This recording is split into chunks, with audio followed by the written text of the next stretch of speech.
This episode is brought to you by Hunt Hickory Creek. And new to Hunt Hickory Creek this year is their Central Kansas Lodge.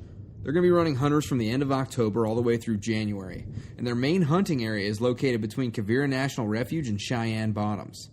Central Kansas is a special place for waterfowl hunting, and during the peak migration, those refuges hold hundreds of thousands, if not close to millions of ducks and geese at a time. Mainly specklebelly, snow, and lesser Canada geese, mallards, pintails, and widgeon. You may have an opportunity to harvest all of these species in one hunt.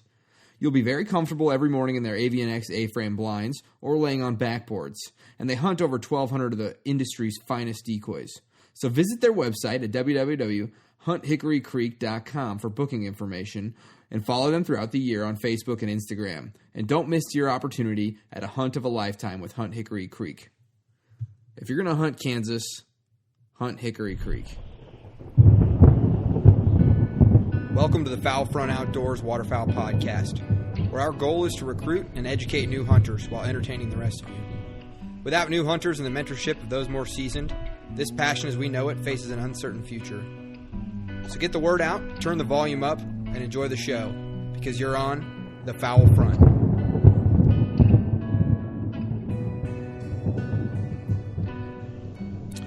All right, Jerry, thanks for coming on the show today. Today we've got, for episode number 10, we've got Jerry Holden, who is the regional director for the South region of Ducks Unlimited. Jerry, you want to give us a little introduction and let the listeners know who you are? Yeah, so Ducks Unlimited in the United States has 4 regions: the West, the South, the Prairies, and the East. And I run the South, so I'm the director of operations for New Mexico, all the way across Kansas, all the way across Tennessee, and up to Virginia, and to the south from there. And so within that geography, we got two really important level 1 continentally important priority areas for waterfowl. That's the Gulf Coast and the alluvial valley of the Mississippi River, which runs from about Cairo, Illinois, down to New Orleans. And those two areas are super important for waterfowl, and that's why the Southern Regional Office, where I go to work every day, is located in Jackson, Mississippi. And I'm a DU employee of 19 years, and make my living and it's my vocation and my avocation and my passion to work for waterfowl every single day. It's all I think about, and that's why it's such a great opportunity for me. Yeah, absolutely. I mean, I hear you. I wish this wasn't my side gig, and I wish I could do more with it. But I didn't know that the South region encompassed New Mexico, and I've actually done a lot of duck hunting in New Mexico, and I think it's one of those hidden gem states when it comes to waterfowl hunting. There are a lot of landscapes like that, arid landscapes, like Kansas, where I'm from. Arid and semi-arid landscapes. If you put water out there, high quality duck food in it, you get bird response. And one of the things I love about working in New Mexico is you don't even have to put high quality duck food out there. It's so dry. You put water, you get ducks. Yeah, absolutely. And there's not a lot of extreme weather to push them out, so they get in there and they kind of swirl around for most of the season. That was my experience. We've been working on along the Rio Grande corridor. Yeah. I partner with New Mexico Game and Fish and Wildlife Service there at Bosque del Apache.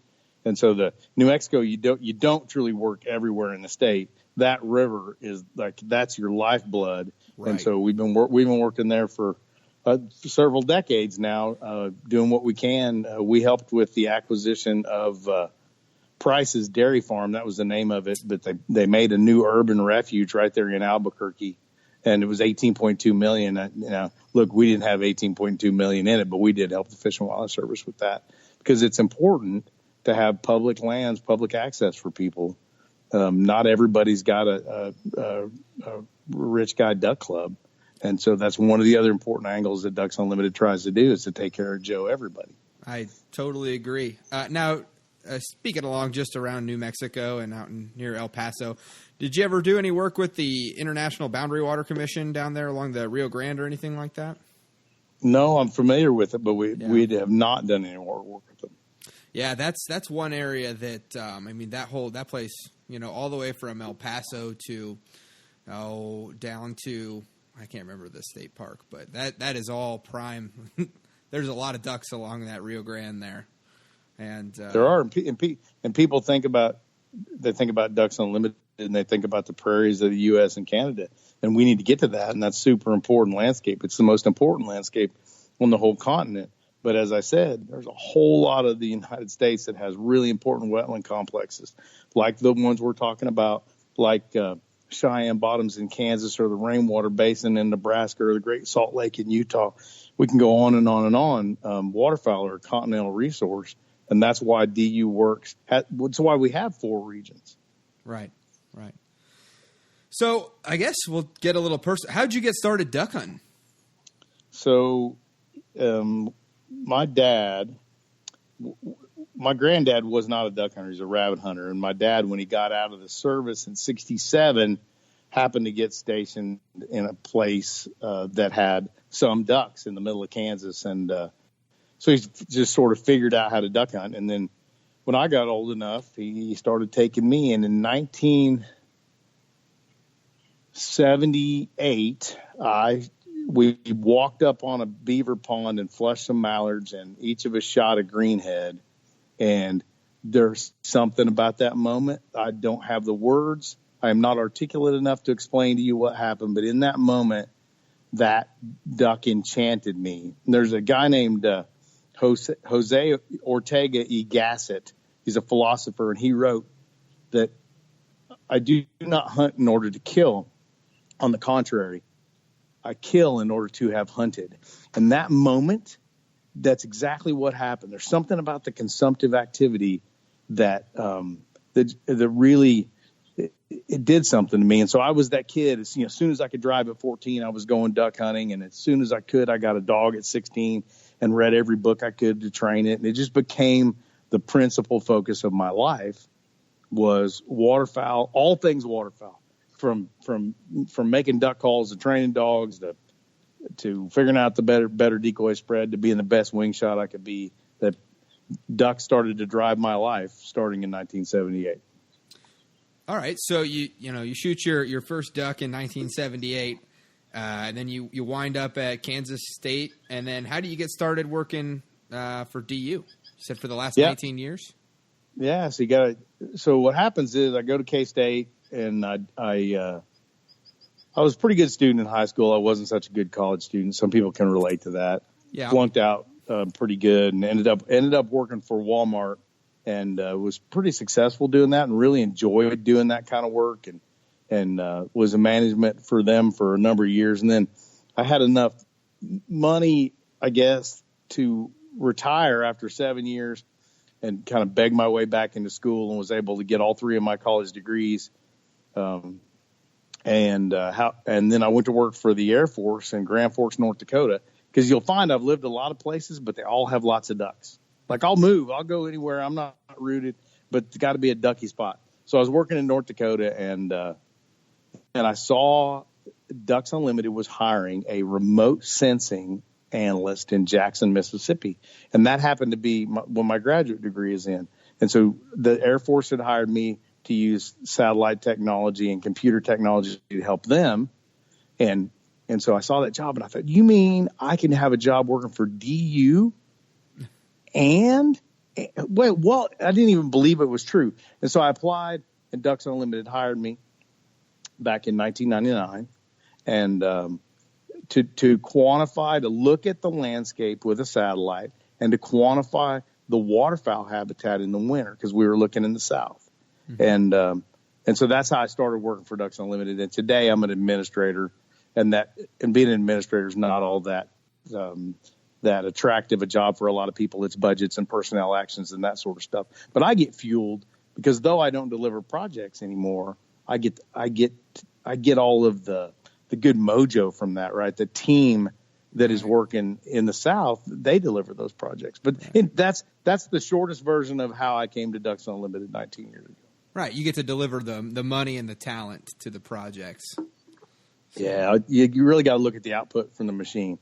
So DU's very associated with something called the North American Waterfowl Management Plan, where DU's not the author of it. The waterfowl community got together. That's the Fish and Wildlife Service and all the states, and Ducks Unlimited got together, and they wrote this thing 30 years ago called the North American Waterfowl Management Plan, where we'd all get together and decide how much habitat we needed and where we needed it, what the weaknesses in the chain were. And as a whole community, all 50 states and the Fish and Wildlife Service and the NGOs, the non-governmental organizations like DU, get together and like any other big job, we'd parse out the work. Who's going to do what? How are we going to get there? And that North American Waterfowl Management Plan it's the roadmap. It's the 10 Commandments. That's what it is. The 10 Commandments for Ducks Unlimited. It's our foundational document. It's like the doctrine for you guys. It is. So. It's like, and we didn't write it. We're in there with all the states and the federal government trying to do what we need to do for ducks. And it, of course, it's not just our federal government. It's also the Canadian and Mexican federal governments, because we're all linked into it. It's the North American Waterfowl Management Plan. Right. So I think that a lot of times, myself included, especially when I first started getting into waterfowl hunting 5 years ago, even before that, I had been to a Ducks Unlimited banquet, and I'm just looking at it like it's a gun raffle, right? And I think a lot of times, there's not much thought given to what happens after you get my membership money, or I spend a bunch of money on raffle tickets. And it's looked at more of like a hunting club. And I'm just curious if you could give us a peek behind the curtain as to, what's going on with Ducks Unlimited.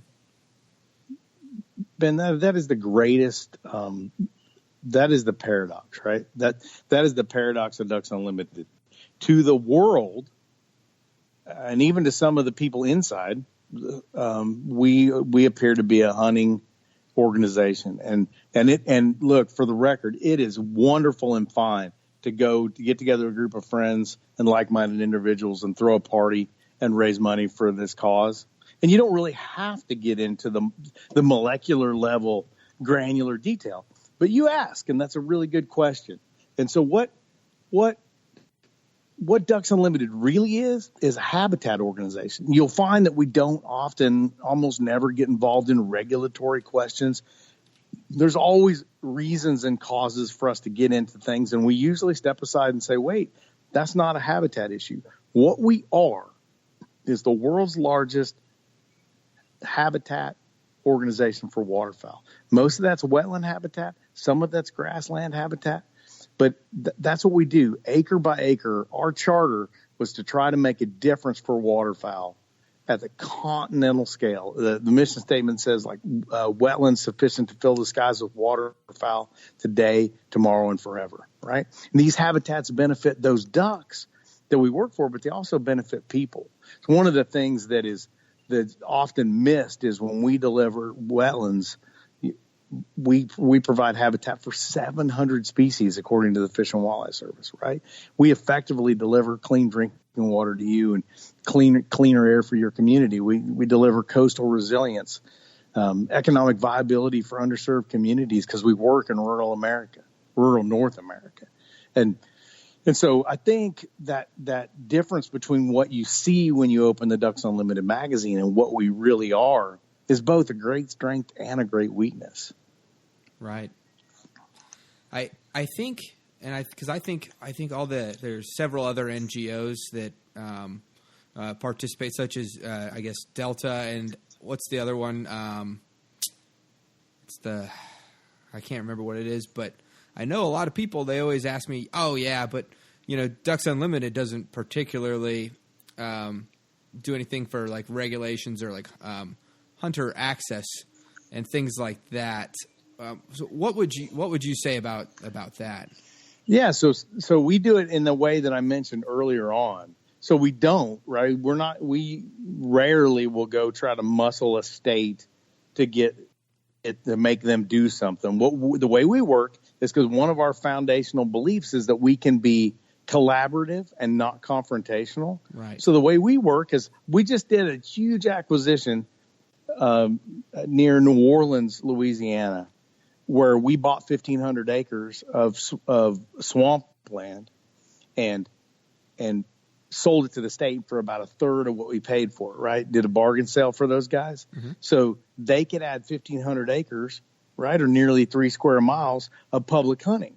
And so in that way, we did very much work for hunter access. We just don't trumpet it like that because we partner with the states and don't try to bully them. We see the states and the state wildlife organizations as our allies and partners, and we do not have an adversarial relationship with them.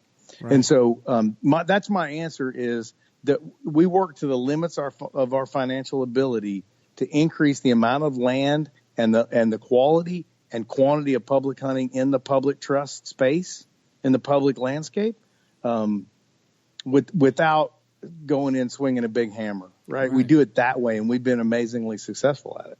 Right. That's a very good way to put it, and I think a lot of people will actually be relieved to hear that kind of response because you always hear that argument about if you've only got $35, who do you spend it on? But one of my questions, and it's a bigger one, and I've always kind of wondered how this goes down. How does it go? How do you go about getting acquisitioning this land, finding the right land? And I understand every property probably is different and it needs a different solution, but how does that work from going, okay, hey, here's this either already public land that's not being managed, or hey, here's this, private land that's, you look to buy and stuff like, how does it generally work? Yeah. So there's a lot of answers to that question. So we'll just go through a few examples. Okay. So if we're talking about management, so whatever the piece of land is, public or private, and you and I are talking about public, there's somebody that's already managing it, right? And so we have relationships with all of those people. And so we try to invest time in those folks and have conversations that go something like, hey, is there anything we can do on your place here to increase the quality of the waterfowl habitat? And then some biologists will ride around with that guy or girl, right? And they'll look at it and they'll think, what if we did this? Maybe that would work. And then DU will bring an engineer out there, and the engineer will look at it and say, yeah, we could do that. And then what's it going to cost? And then we figure out what it's going to cost. And then the big question always comes up, well, how are we going to pay for it? And I can tell you this, it is almost never funded wholly with Ducks Unlimited money, right? We call it leverage. We provide a little seed money, and then we go find grants, and we try to find public money. We ask the partner to chip in. We kind of pool together a whole bunch of resources to do this stuff because it's expensive. And there isn't enough money from those banquets that we talked about to fund wetland habitat. It's expensive work. It won't fund it at scale for sure. And so Ducks Unlimited leverages those monies, takes a little bit of our money that comes from those banquets, and we magnify it or leverage it as far as we can. The other example is if you're going to do an acquisition, it's a similar germ at the beginning of it. So in the case of the one by New Orleans I mentioned to you, the state had been trying to acquire that property for 5 or 6 years and unable to complete the negotiation. And so they came to us sort of hat in hand saying, hey, can you guys help? And so we started the negotiation, and it took us a couple of years, but we got it done. And so, again, it's the manager of the land, whomever they are, federal or state or entity, will usually come to us or we'll come to them, and we start a conversation about how can we make this place better for ducks? And then what does that look like, and how do we pay for it? Right. And talking about money, is that I know one of the primary things that I always get a little nervous when I see land getting kicked over to the state as opposed to maybe some federal organizations, just due to the budgetary and the smaller scale government. And is there do you guys primarily work with more federal or more state? That varies across vast geographies. Generally speaking, it would be federal, but you'd almost have to say 60-40. Okay. Or 65-35, right? It's weighted a little bit towards the maybe it's more 50. It really does vary by geography, but we work with both parties. And so if we speak about the Texas coast has a tremendous amount of federal land on it. So we work a lot with the federal government on the Texas coast. It also has a lot of state of Texas public land. And so we work with the state of Texas, but it's a little more federal than it is state. Right. If you go a place like Louisiana, right next door, it's way more state. So in Louisiana, we work more on the coast with the federal government. In the upland or the rest of the state, we work more with the state government because they have a bigger land holding with which to work. And we know. So you and I haven't gotten into this, but one of the things that the North American Waterfowl Management Plan does is it helps us. We know how much waterfowl habitat that thing says we have to provide in order to take care of the ducks every year. And so because of the work we've done with satellites and some what are called bioenergetic models, we know within a reasonable degree of confidence how much habitat we have to deliver. And so we're constantly chasing that goal, right, is to get enough habitat out there to take care of the ducks that the plan says we're supposed to take care of. And so it doesn't matter much to us who the landowner is, as long as we have access to the land and can deliver that habitat. Because I can tell you, in the case of Texas and Louisiana coast, we're in a deficit, meaning we are not delivering enough habitat to meet the needs of the ducks that come there every winter. And that's a problem. Okay. So I think oftentimes when you think of conservation efforts and with Ducks Unlimited and whatnot, you think of I at least think of the northern prairie pothole region and Canada and nests and things like that. That's where I always, those are the big things that I hear about when it comes to conservation. What particularly is your focus in the South?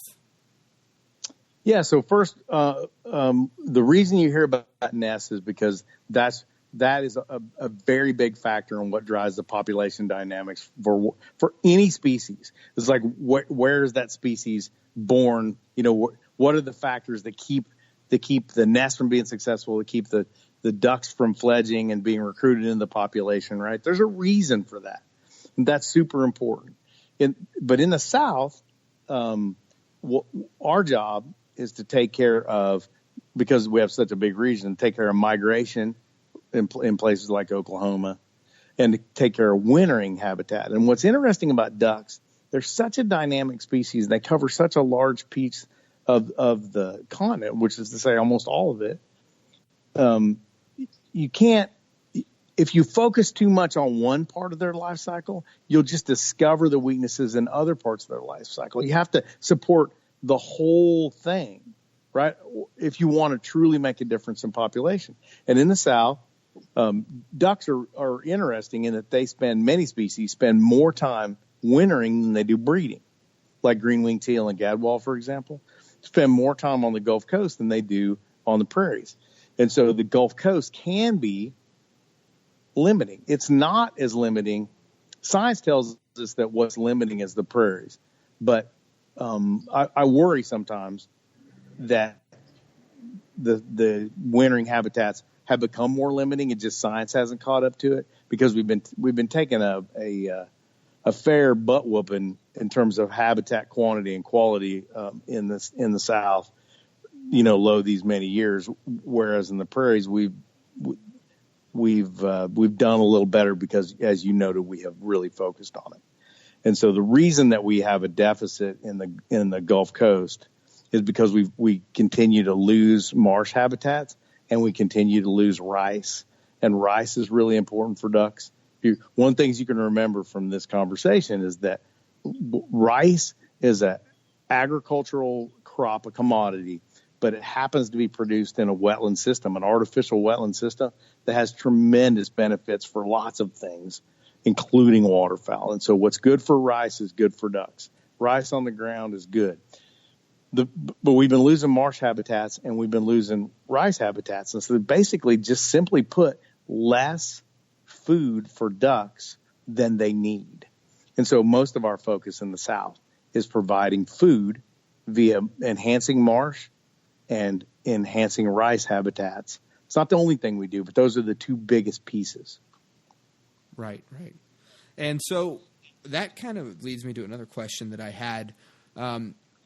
In the 19 years that you've been working with DU, how have you seen maybe agricultural practices affecting or changing, the way we conserve habitat and manage habitat, if that's the correct word? I know you were just talking about rice. Yeah, no, that's a good question. So, but it's a big question because I'm going to try to answer it continentally. Okay. And so, for much of the landscape, not the prairies, but for much of the landscape, water availability has been the biggest single change that I've witnessed. In that in vast swaths of the United States, it's simply more expensive to get water on the surface for agriculture due to fuel cost and or aquifer depletion. So you have to pump it farther, right? And so the farmer has to spend more money to make his crop, and that introduces some economic pressures, and so people make different choices about what to grow. And the whole agribusiness sector is trying to figure out how to use less water, and that's a good thing. But water availability for agriculture and wetland systems is a big, scary thing that's advancing towards us in the wildlife community. Because I can tell you, when water gets limiting, when people don't have enough water in the lake to float their jet ski, or they don't, or they tell the city of Austin, Texas, that they're going to ration, you can't wash your car or water your lawn, or Hayes, Kansas has to buy water rights from the adjacent farmers in order to meet their municipal demands, wildlife falls pretty far to the back. Instantly, people are worried about they're doing their laundry or getting water out of the door of the fridge, and wildlife kind of gets bumped to the back. And so water availability is a very big threat to waterfowl, but it's a bigger threat to the agricultural community. It's just a threat that we as North Americans have to face and come up with ingenious ways of dealing with it. And Ducks Unlimited works really hard with the rice growing community to because we have our engineers are the bulk of our staff, and so we work with those folks to figure out ways to use the least amount of water possible to grow the most amount of rice so that they can be economically viable. Because if we can keep rice on the landscape, that's good for ducks. That's the biggest one for the South. Speaking of the prairies, every time there is a commodity prices start to rise and there's more demand, then row crop agriculture, which tends to not be irrigated in that landscape, tends to want to break up some more grass and put it under production because they can make money doing that. And this is America, and that's how we do things. The problem is that we only had so much grass to begin with, and we have way less now. And so there's an erosion of our native prairie, and that native prairie is the most productive waterfowl breeding habitat when it's intermixed with wetlands. And so Ducks Unlimited's position is, hey, we want to protect as much of that as we can. And so one of our bigger programs is a voluntary easement program where we buy from landowners essentially a waterfowl easement that keeps them from ever on that piece of ground converting it from grass into row crop, right? And so our friends in those landscapes are a lot of the cattle producers because they like grass too. And so those would be the two biggest ones, right? Water availability in the South, and then the increasing need because, there's 7 billion people on planet Earth. So when I was born, there was half of that, right? And I'm 50. And so those people all want to eat, right? And they all want a little bigger house than their parents had, and they want a little nicer car. But the fact that they want to eat is putting pressure on us to grow more crops, to sell them globally, and here in the United States. And one of DU's roles is to do what we can to protect those remaining native prairies in North Dakota, South Dakota, and then the 3 prairie provinces of Alberta, Saskatchewan, and Manitoba in Canada. This episode is also brought to you by Grip Pack Calls. If you want to produce a more versatile, realistic, and higher quality sound with all the ease of a double reed, whether you're looking to up your game or just starting out, let a Grip Pack call work just as hard for you as the Grip Pack crew did to develop and bring you next level quality with easy blowing calls. Grip Pack Calls. Find your grit. Now, you said something interesting there that kind of caught my attention, and you said that your friends were the cattle ranchers, like that they were, allies in the prairie grass there. And I've always kind of, looked at cattle as kind of a competition. One, I guess, just for hunting rights versus having cattle on that pond, and then any sort of vegetation that I try to put down, it gets gobbled up by the cattle. And so it's just interesting that that you said that, and actually kind of leads me into one of my other questions that I had for you. So I'm a guy that's got several permissions. Maybe I've got 3 or 4 ponds that are 3 to 4 acres in size, and I want to start throwing just a little bit of money. And the landowner says, "Sure, I don't care what you plant around the edge of this dirty cow pond that I have." What do you tell a guy there, specifically in Kansas or maybe somewhere the Midwest? Yeah, it's pretty hard to do. That's where I'm from, and so I know a little bit about it. And it's pretty hard to do because you don't have control over your water levels, right? You're rainfall dependent. Yep. But one of the millets, brown top millet or Japanese millet, Japanese millet likes it a little wetter. Brown top maybe a little drier. But either way, you basically on a mud flat situation, you want to plant these millets and then cause them to flood by increasing the water level in whatever your impoundment is come teal season or duck season in order to make those carbohydrates, those seeds from those plants, available to the waterfowl.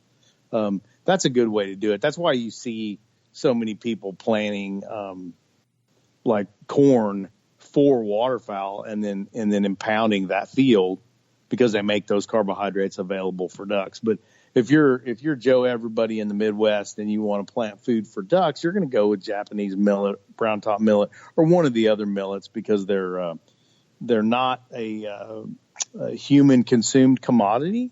So the seeds are cheaper and they tend to mature pretty fast. And so that's a safer play. So if you're asking me how to spend your money to make a little more duck food, that's how to do it. So the other thing I would advise you is that both the NRCS and any of the state agencies have technical assistance programs to help landowners do that. And they're free, right? So you call the right people within the state or the Natural Resource Conservation Service, which is the federal entity, and say, hey, out here on my private land, I want to make this better for ducks. What should I do?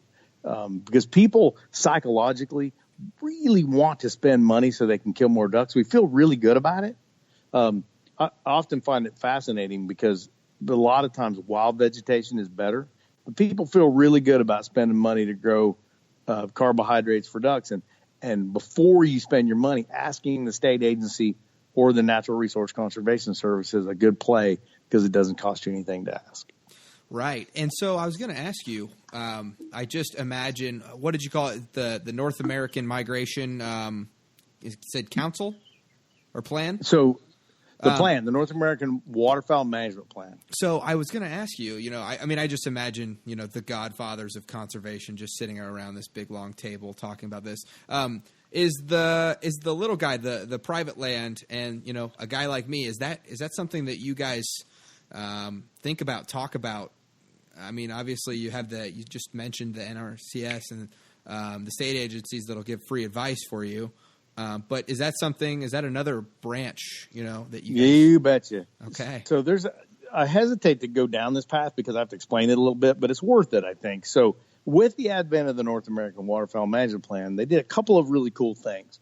One was they created these things called joint ventures, and they're migratory bird joint ventures. And what those are is a self-directed partnership, and it's a coalition. And what you see when you go in those rooms is you see your state agencies for a given geography, the federal government represented by the Fish and Wildlife Service, usually the NRCS, sometimes the Corps of Engineers, sometimes other federal agencies like Bureau of Rec or BLM, depending on where you are. But you see the people with land management responsibilities.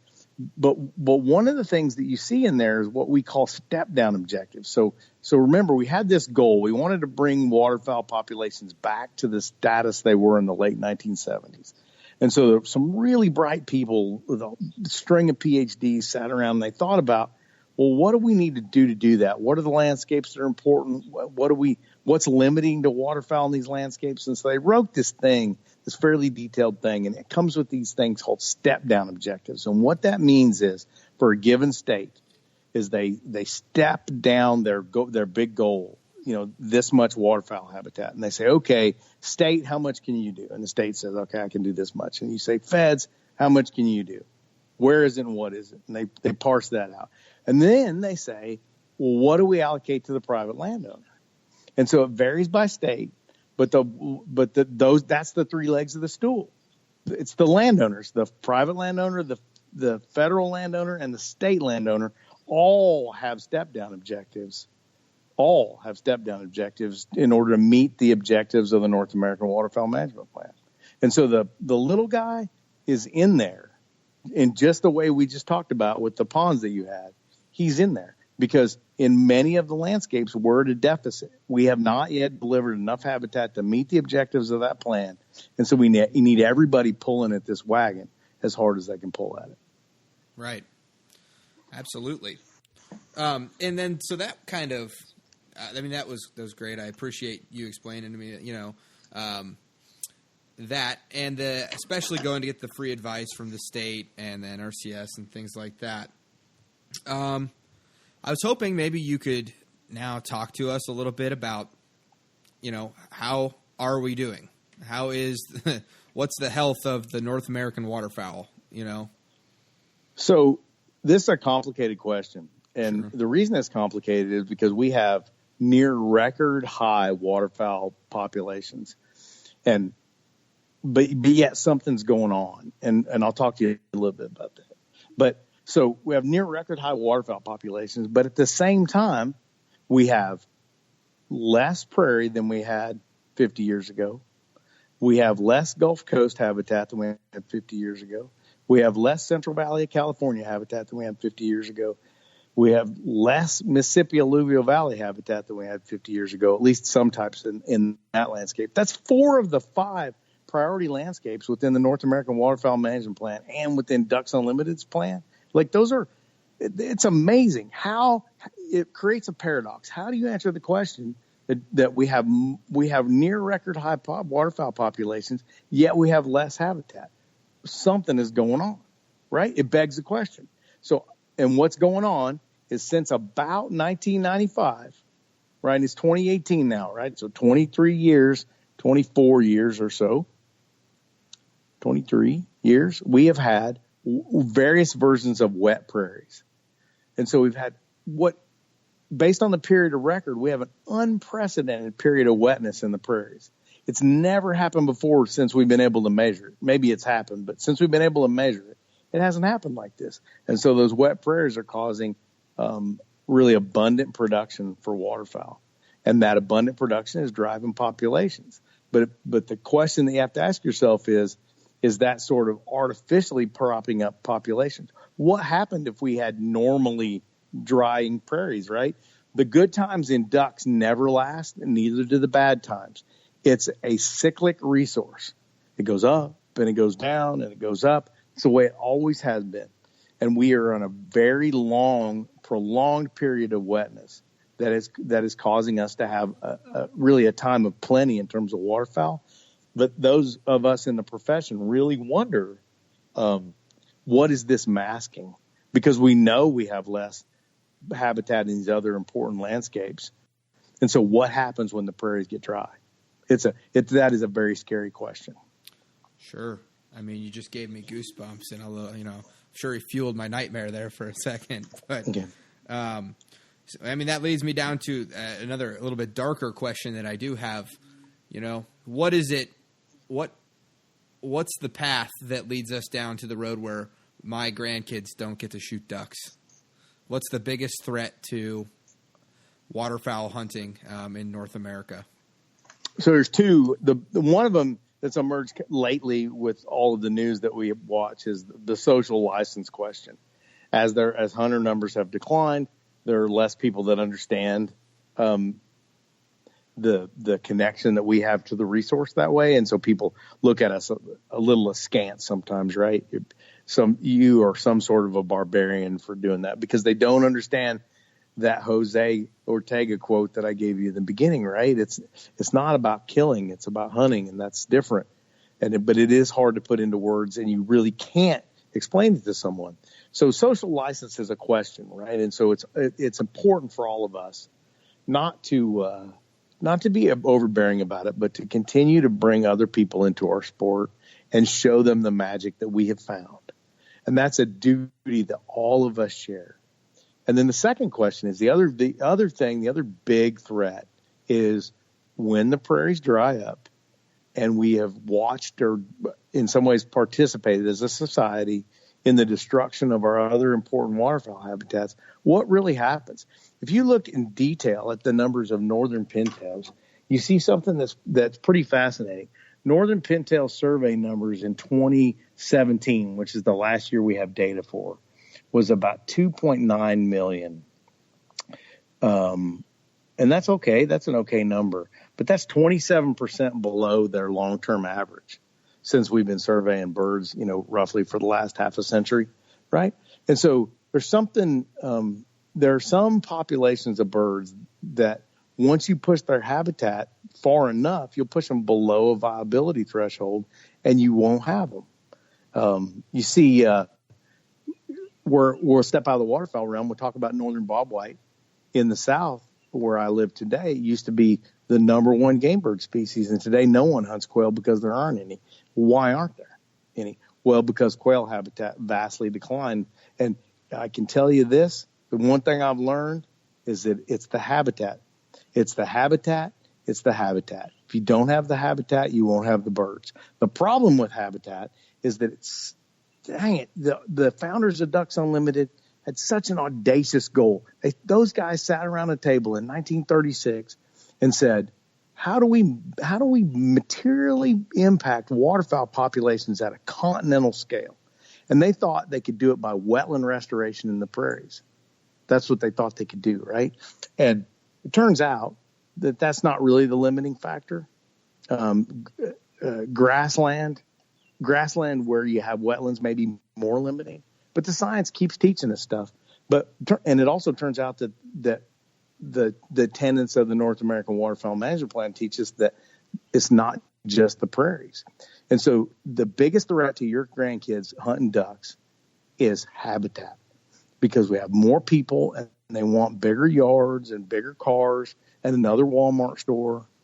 And people feel increasingly disconnected from the natural world as they live their lives. And your grandparents' generation, everybody hunted and fished, and they were dependent on the landscape. And today people feel like food comes from Kroger, right? That comes from the grocery store.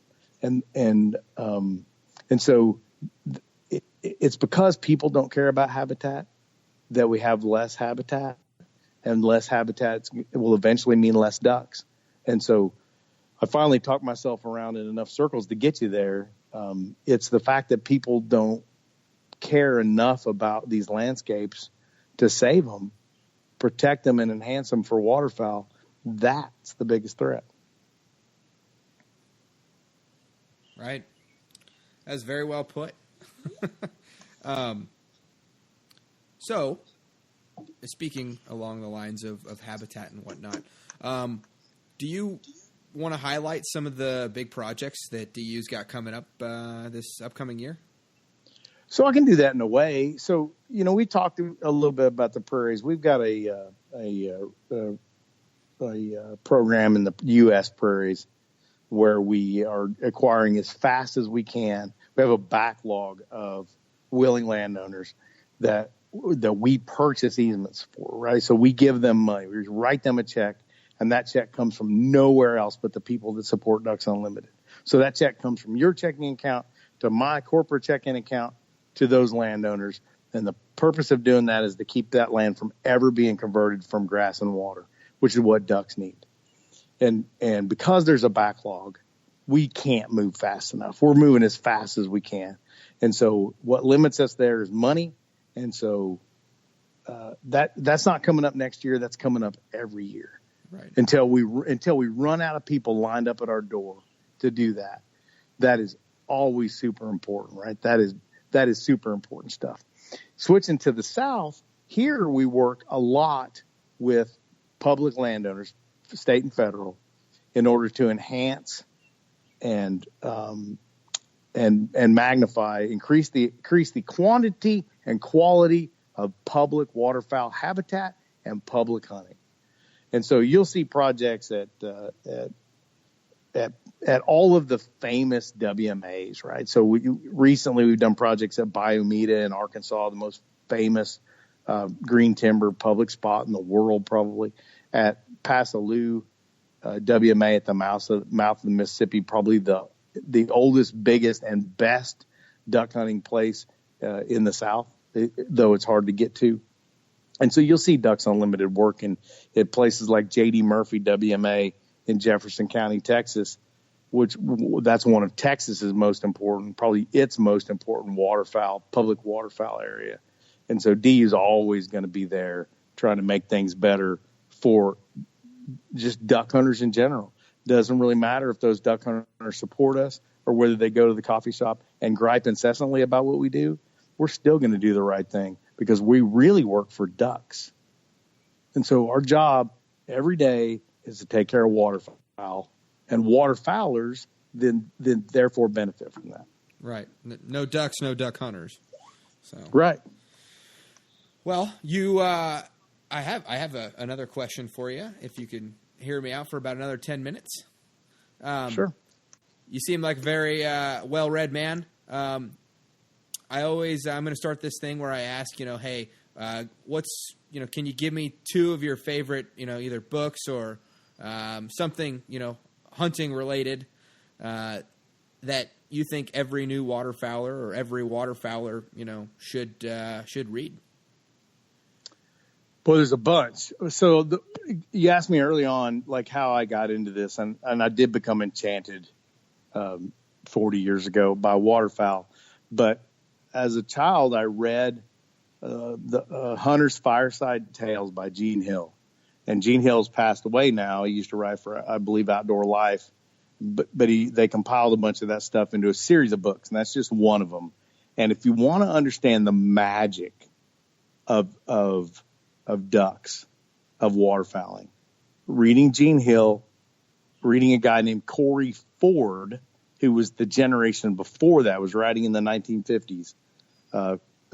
Anything written by Corey Ford, anything written by Gene Hill, that is enchanting stuff. It gets to the mystery and the magic of why we do what we do, because it is not logical to be. Do you have any idea how much more money you would have if you did not have this particular addiction? It's not logical. It is illogical, but it's wonderfully, beautifully, magically illogical. I call it the Church of the Duck Blind, and I don't say that tongue in cheek. So now, because I work in the South, I have an admitted bias, right? And so it would be important for someone who is interested in Gulf Coast conservation to read a book called Washed Away. And unfortunately, I have the name of the author slips my mind. I will get that to you. A book called Washed Away, and Washed Away is about what we lose when we lose, not just ducks. It's not even about duck hunting. It's about losing the habitat and the place, the people habitat and the duck habitat and the fish habitat that is coastal Louisiana. And the third one I would mention to you is a guy named John Barry wrote a book called Rising Tide, and it's about flooding in the Mississippi Alluvial Valley. and that it's really important to understand these landscapes in a historical context. Where you live, where I live, is not like it was 100 years ago. And one of our roles as sportsmen and as avid conservationists isn't to roll it back to some historical condition, but to protect a certain amount of function and value for all of us, aesthetic value and waterfowl value, and ecosystem goods and services, clean water and clean air, and butterfly habitat and bee habitat, and salamander habitat.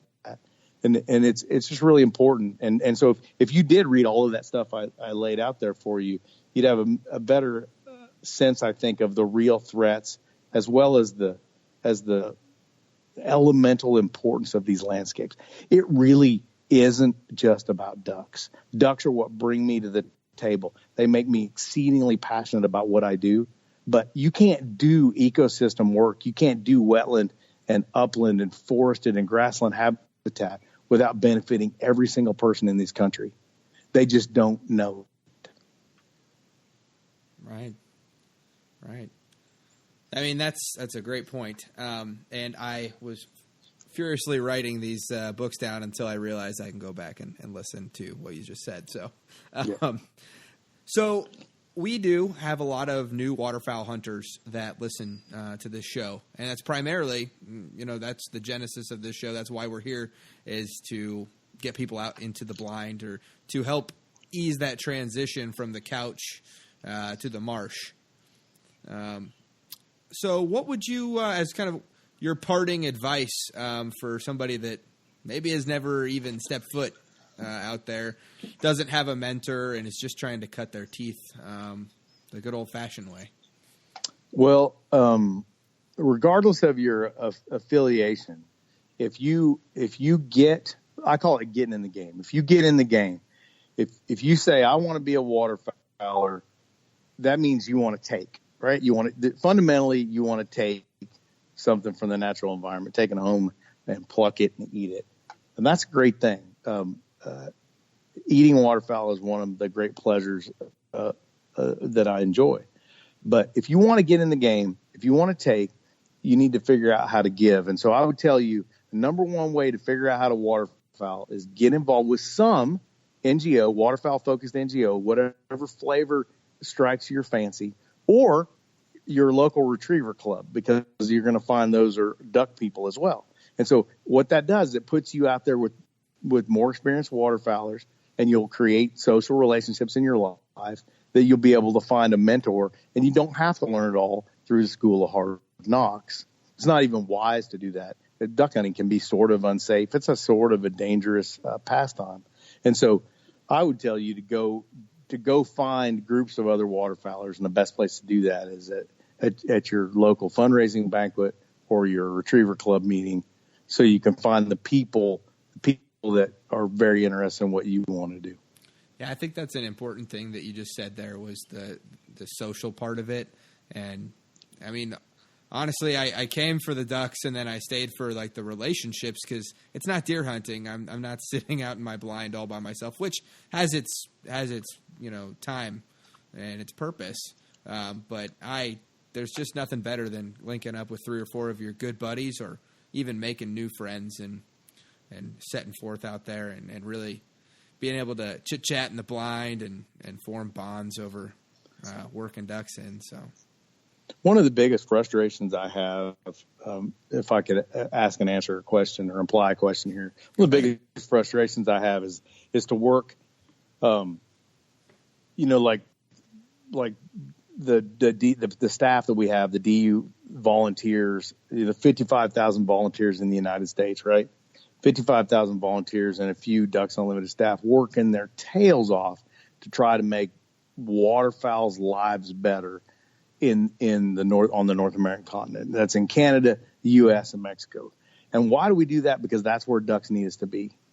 And we're working as hard as we can. Yet there is a segment of the waterfowling population that says, well, you're not working for my best interest. Somehow you're something bad, and so I'm not going to support you.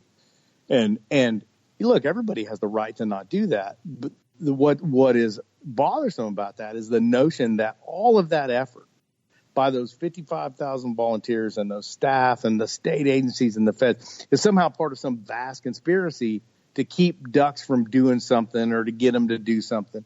Look, all we are doing is doing our best to meet those objectives in the North American Waterfowl Management Plan, which some of the best scientific minds available put their thinking into that to give us that roadmap to work by.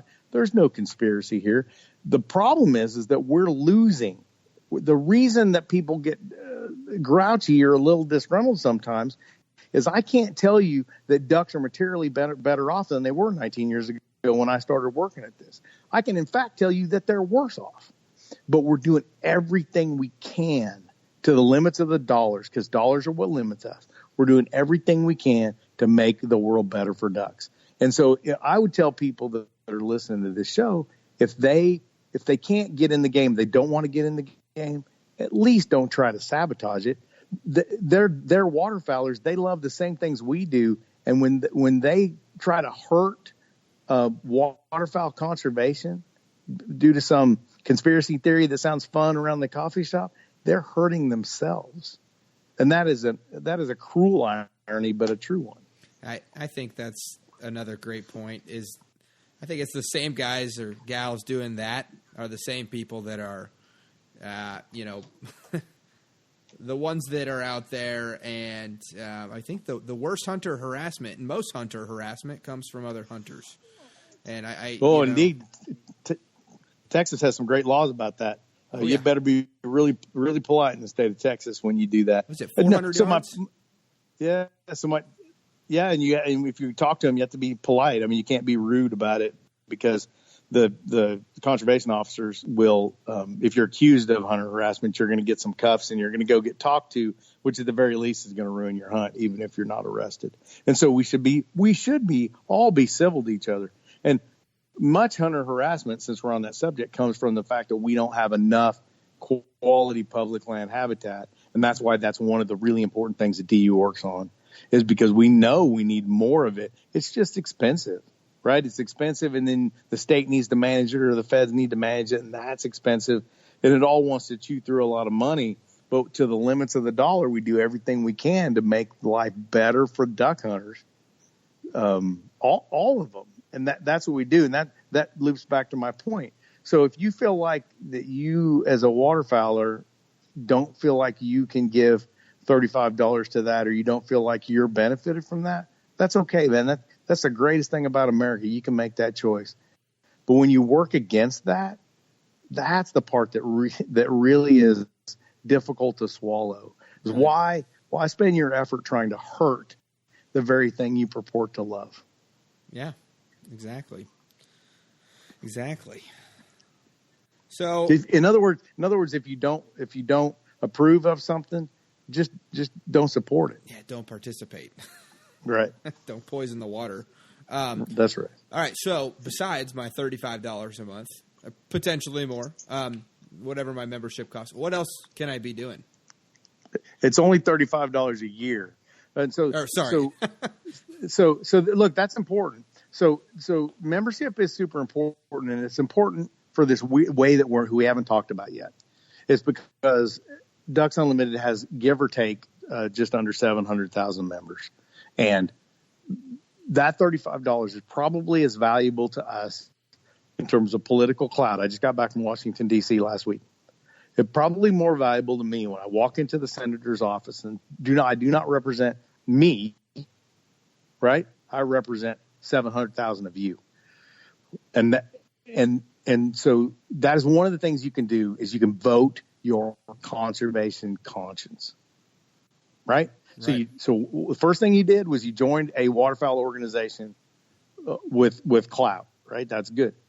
And the second thing you did was you voted your conservation conscience, because much of the money we spend doesn't come from us.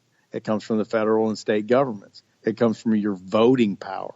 And so that's a really important thing. The third thing I would tell you is your consumerism, right? America is built on healthy consumerism. Spend money people, with companies and organizations. Spend your money with people that are supporting the things you want to support. You can find them with a little bit of research. You can find those organizations that have a healthy conservation ethic, that they're trying to have more water, more grass, and more butterflies and more ducks. You can find them. And so your consumerism is probably almost as powerful as your vote, which is almost as powerful as your dollar. And so those are the three things, the big three things you can do is you can get in the game, you can vote your conservation conscious, you can spend your money like that money has an impact, because it does. Right. Well, where do you get all your waterfowl news? I'm just curious how a guy would stay current with the workings and going on. You know, as the more of these podcasts I do, the more listeners I get, the more I feel like I'm not doing the work on staying current and really having a good, well-rounded picture of what's going on in the country. Just curious what you use personally. Yeah, so there's something called there's two different versions of the E&E News Daily, which is a digested. It's basically an environment news daily. It's not waterfowl specific, because so much of what impacts our waterfowl habitat are things like the Farm Bill, right? Big pieces of federal legislation that go one way or the other. And so a lot of the things that impact waterfowl aren't waterfowl, right? It's the Land and Water Conservation Fund, or the North American Wetlands Conservation Act, or the Farm Bill. And so much of the thing to be in the know really is a political channel. And I'll be honest with you, the other thing is that my home page on my web browser is ducks.org. And so DU does a pretty good job of keeping the things that we need to know in front of us. And then the third one, and probably it should deserve to be first, I should have listed it, is that's how I use Twitter. I've sent one tweet in my life, but I use Twitter to basically tune channels of information to me. Like, I don't care who follows me on Twitter. I use it to focus the right information on myself. Excellent. Well, I appreciate that very much. Facebook could be another one as well, but Facebook monkeys with what you see. Yeah. But Facebook's another one as well. So I would tell you, probably for me, social media is more important than any of the other channels, because you can make your own custom. You can follow the right part of the Fish and Wildlife Service or the NRCS or what, whomever. You can make your own custom tuned information stream. Right. Well, I guess last question here, parting question. I don't know if you are able to get out much during the duck season or not, but where do you prefer? Where do you, where are you always trying to get out at? Well, the truth of that is that my favorite place to go duck hunting is probably back home in Kansas, and that's more related to people than it is to ducks. Sure. Right. That's where I grew up. I went to college, so I go see old friends, and so that's the real of it, right? My parents are still alive. I can still hunt with my dad once a year, and I try really hard to do that because I know that won't last forever. I'm real conscious of the fact that my time in the blind with my father is extremely limited. It's limited to 1 or 2 hunts a year if I get that. Right. But in terms of the awesomeness of the waterfowling experience, one of the disadvantages of my job is everybody assumes that I get to hunt all the best places all the time, and that's wholly not true. But I do have friends across a vast geography, and so I do get to travel. So I get to hunt places like coastal Louisiana, or flooded timber in Arkansas, or the Mississippi ag fields in the Mississippi Delta, or a rice field in Texas, and again, all those places I listed are really important places. But it becomes about the people. It becomes about the people that I get to hunt with. Almost all of which, I'd say all of which, are associated with Ducks Unlimited in some way. Most of which are volunteering their time. And it's, as you said, you almost used that famous quote which is that I came for the mission, but I stayed for the people. Now I stayed for the mission, but I truly enjoy the people because they share something with me. I was in a duck blind one time with a PGA golfer named David Toms, and that was my conversation with him. Is that one of the fascinating things about doing this as a vocation is that you meet people that are just from all walks of society. You know, one guy's a pipe fitter at a refinery, the other guy's a PGA golfer. We're in a duck blind together, and we have a whole universe of things to talk about because we share the same interests. Right. Absolutely. Well, if you ever get back to K-State town, you can just give me a call. That's actually where I'm broadcasting from right now. So you're in Wildcat country right now? I'm in Manhattan, Kansas. I did not know that. That is really awesome. That is got to be the greatest place on planet Earth. And so I grew up. That duck that I killed was in a place. It has a name now. It didn't when I killed that duck. It's called the Timber Creek Marsh on the north end of Tuttle Creek on the west side of the valley. Yeah. That is where that duck came from. So you are in the right place in the world. I was born on Fort Riley, which is not very far from where you are right now. Correct. Yeah, I'm familiar. So. And so look, I got to say, I'll pontificate for just a second. There is nothing in the world more important than waterfowl habitat. But the second most important thing is to get the message out about what we do and why we do it and how it benefits people. The single greatest enemy we have isn't anti-hunters. It isn't competing NGOs. It's absolute ignorance. People do not realize that I work every day, 60 or 70 hours a week, doing everything I can for waterfowl, and that benefits them. It benefits them even if they don't hunt. And what that means is that your job that you volunteered for, that one, the one that you're doing right now, is super important. To quote a cheesy song, it's the wind beneath our wings. We simply will not get where we need to go unless the message gets out there. Getting the message out there is really important. And so I thank you for what you do. Well, I tell you, the more and more people I talk to through this venture that I'm doing, the more and more humbled I get. It just, I don't even possess the interviewing skills to be, to fully extract your message, and it's one of those things where when I first started this off, I thought it'd just be something cool to, help my buddies out because I was typing, 40-page little book to help my boys that wanted to go out hunting with me because I was always taking people out hunting. And I said, hey, read this 40 pages leading up into the season. It's everything, that'll get you all squared away. And I just, started doing it for that. And then the next thing I know, I got more people. And I appreciate, the people that are willing to talk to me, a relative nobody, in the name of trying to help waterfowlers out. And I think what you said was important. It's not the anti-hunting animal rights people. It's more than somebody that hates me. Our biggest enemy is the people that don't care. They don't care. That's exactly right.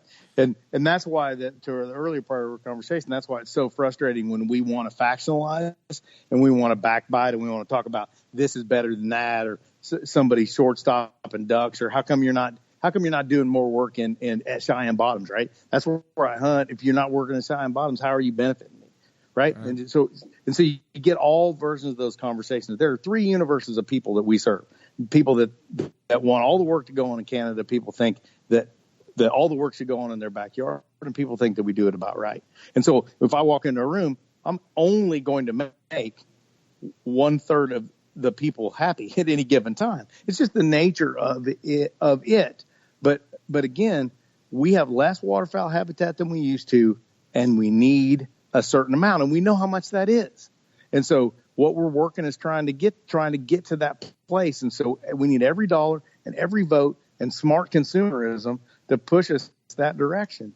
Working at the scale of the stinking North American continent is daunting, right? It's not like we're just working in Pottawatomie County, Kansas.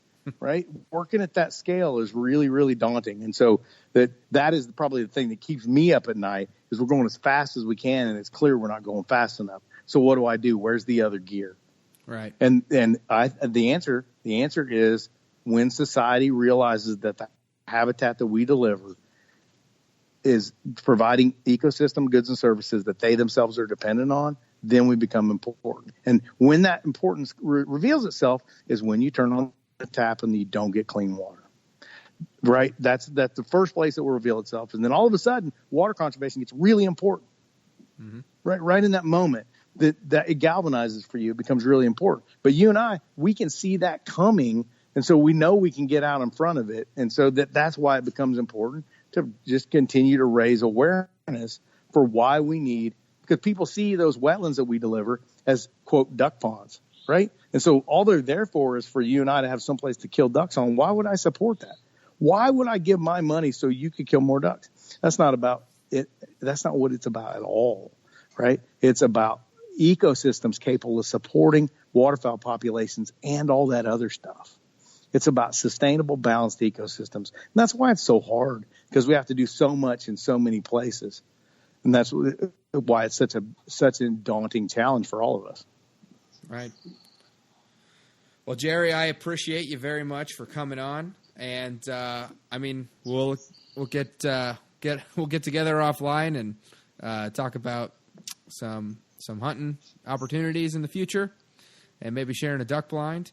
But I appreciate it very much. And if you're listening to this still, go out. Make sure your Ducks Unlimited membership is current. And we'll see you at the next DU banquet, I guess.